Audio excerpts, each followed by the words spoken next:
गणपती, गौरी गणपती पाठोपाठ येणारं नवरात्र सगळेच उपासाचे दिवस आणि म्हणून संडे स्पेशलमध्ये मी घेऊन आली आहे उपासाच्या पुऱ्या। अर्थातच साबुदाणा, दाण्याचं कूट, वाटलेली मिरची आहे, लिंबू घेतलेला आहे आणि त्याच्या जोडीला खास पौष्टिक म्हणून शिंगाड्याचं पीठ घेतलं आहे। इथे बाजूला अळकुड्या दिसत आहेत, त्याच्याऐवजी तुम्ही रताळं किंवा बटाटासुद्धा वापरू शकता। अळकुड्या उकडल्या आणि त्या किसून घेतल्या म्हणजे पीठ एकजीव होईल।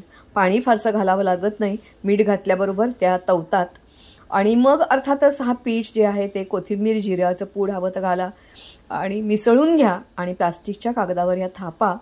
फार वेळ पीठ ठेवू नका आणि मग त्या अशा गरम गरम तेलामध्ये अगदी खरपूस लालसर होईपर्यंत तळून घ्या। अतिशय कुरकुरीत, तोंडात घातल्यावर विरघळतील अशा पुऱ्या होतात। त्याच्याबरोबर अर्थातच केळं आणि लिंबाचं लोणचं वापरलं आहे। आवडत असेल तर दहीसुद्धा जरूर घ्या। पाण्यात वाढणारा हा शिंगाडा अत्यंत पौष्टिक, आरोग्यदायी आणि याचे विविध उपयोग आयुर्वेदामध्ये सांगितलेले आहेत। त्याचप्रमाणे हा आरवी किंवा अळकुड्या असं याला मराठीत म्हणतो। अळूच्या खाली गड्डे येतात, ते खाजरे नसतात किंवा कमी खाजरे असतात, ते उकडून घेतले आणि शिंगाडा वाळवून त्याचं पीठ केलेलं आहे। ते बाजारात रेडीमेड मिळतं। अर्थात त्याच्यापासून बनवलेल्या ह्या पौष्टिक अशा उपासाच्या पुऱ्या जरूर एन्जॉय करा, मजा